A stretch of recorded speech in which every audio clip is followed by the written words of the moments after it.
Yo, what's going on, guys? And we are hearing specifically that our man by the name of Bones Hyland is drawing trade interest from the Timberwolves and the Hornets. Okay, the one deal that PJ Washington is somebody that the Clippers really want, and I'm pretty sure that the Clippers, if they packaged, I think you would have to include Amir Coffey, but if the Clippers were wanting to trade for PJ Washington, they could do PJ Tucker, Bones Hyland, and I believe Amir Coffey together would bring them salary-wise matching to what PJ is making, which is like $16 million.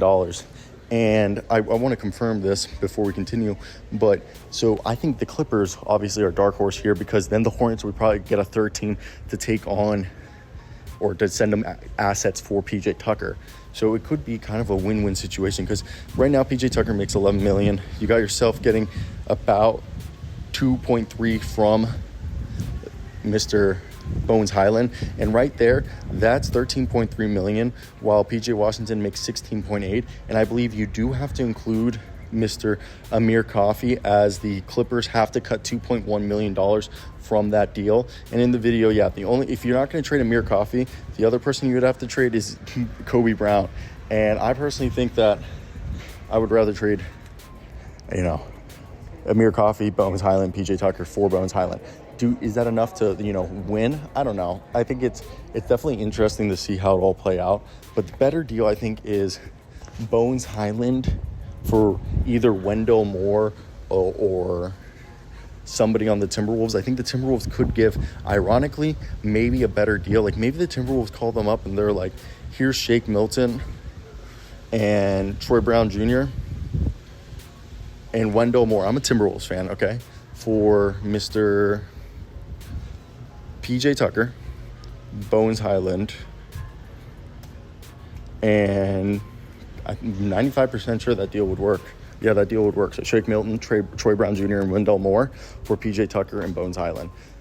That's not a bad deal. I think that's the better deal. The Clippers walk away with Shake Milton, Troy Brown Jr., and Wendell Moore. Troy Brown's a two-way guy. Wendell Moore's still young, has 2 years after this year on this deal. And Shake Milton, both Troy Brown have another year.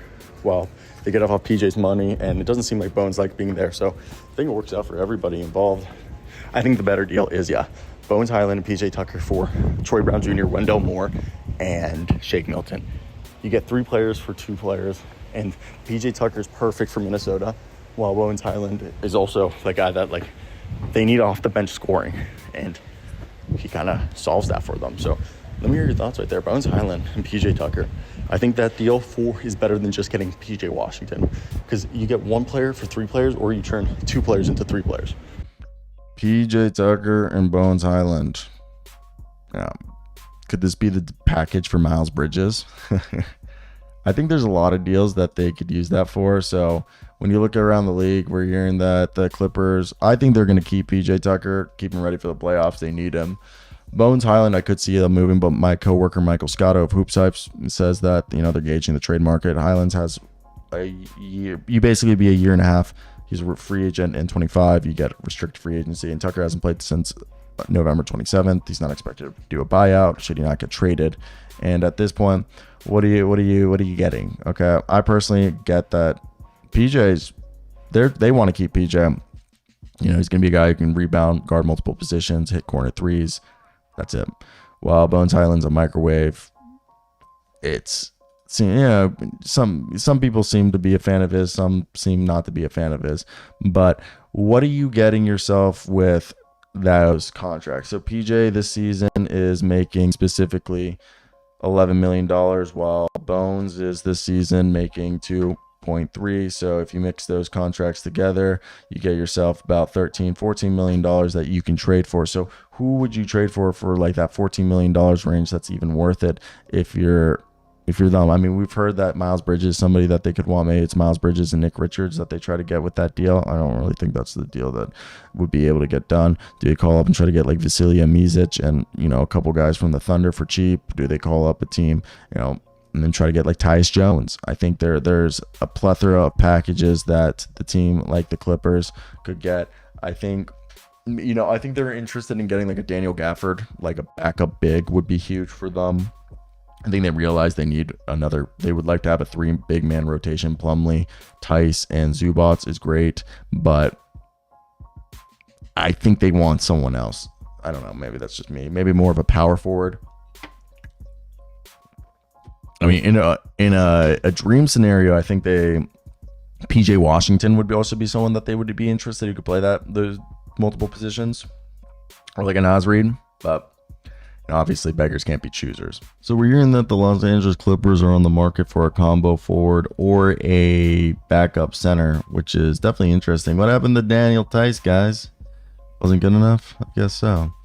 And for me, I think it's definitely interesting because it goes to show that even the champion teams that are already considered one of the best in the league, they're never done improving or attempting to improve. You're always trying to go around, try to find a new nick and cranny that you can find somebody that somebody forgot about. So I want to hear your guys' thoughts down below. What do you expect the Los Angeles Clippers to do? So what we're specifically hearing from Zach Lowe of ESPN is while the Los Angeles Clippers have basically moved a lot of their trade assets for James Harden, they're continuing to scour the market. Sources tell Zach Lowe that they're looking to trade for one last player, likely a tweener forward, combo forward, backup center, and they could trade 1 first-round pick and create matching salary in the form of PJ Tucker. They also have Bones Hyland and Amir Coffey, which I believe all those guys combined lead to $16 million, and that is PJ Washington money. That's PJ Washington money. I'm not even kidding, and I'm not going to sit here and be like, oh, they're going to go get PJ Washington, but they could. They could with that money. I don't know if that's going to be a first-round pick, Amir Coffey, Bones Hyland, and PJ Tucker to the Hornets. The Hornets would probably send PJ Tucker somewhere else to make up for some assets, but I don't think that's really moving the bar for me, and I don't think it's going to be moving it for the Clippers. And they have Daniel Tice, who hasn't, and Mason Plumlee's back, but I'm curious. I want to hear your guys' thoughts in the comment section. Would you guys make a move? Would you guys not? Like, I think the whole thing that holds everyone back, if you're the Clippers, I think the Clippers could make a move. It's just who's worthy for them to make a move that like will put them over the edge. Is there anyone? I don't know. That's where I'm at. I'm trying to figure that out. But my question is, do you guys expect this to be a team that's going to have the success that needs to be done, like in the playoffs, to make a move to basically bankrupt yourself of trade assets? That's what I'm asking. So if you think it's worth it, then go ahead, make the move. I mean, you're going to bankrupt yourself of trade assets if you go out and get a guy. But it's not the worst thing in the world. I mean, there's realistically worse things you can do. So that's where we're going to leave this. The rest of the reporting is going to be previous reporting we've done on the Clippers.